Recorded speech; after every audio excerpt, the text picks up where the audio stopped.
Nandito po tayo ng MRF sa Gusa. Ano masasabi mo dito? Masabi ko dito ay mabangis ang bao. Bao? Don't laugh. Dito kami sa MRF.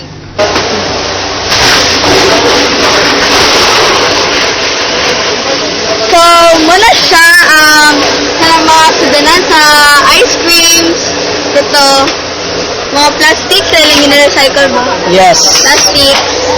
Para i-turn din nila into containers or plastic bags. Unsa pa? Bottle, ay kanang jars. Para ito maganina. So, nga naman kapag recycle sila ni kay itong sa Republic Act 9003? No, 9! Wait, Sakto! 90, 03.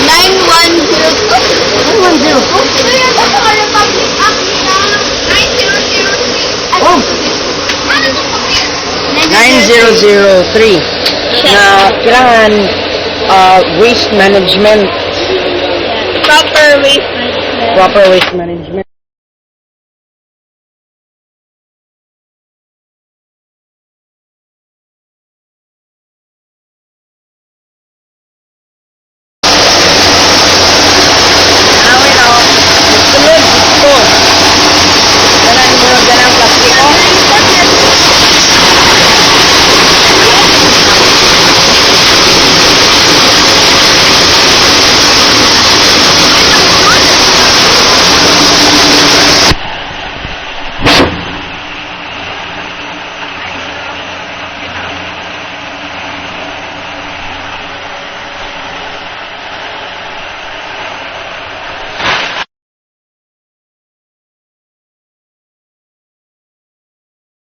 Tayo ngayon sa Rotonda at nakikita po natin yung mga tambak ng basura.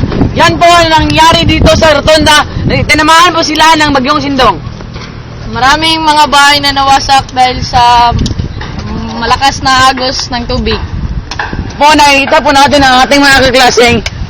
Dapat tayong maglinis Kaya dapat po tayo magtulungan at maglinis sa ating paligid. at gagamitin natin ang pagre-recycle para iwas So, basura. ito po mga plastic, makikita po natin, dapat po natin itong i-segregate para matapon natin ng mga ayos at ma-recycle rin natin ng iba.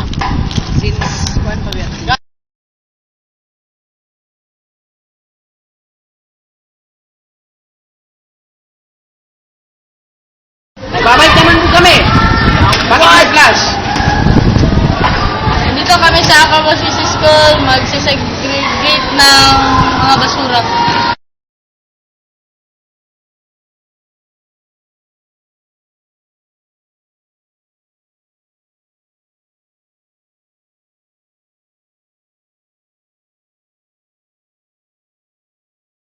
Recyclable materials are those materials that also belongs to non-biodegradable, for example, plastics,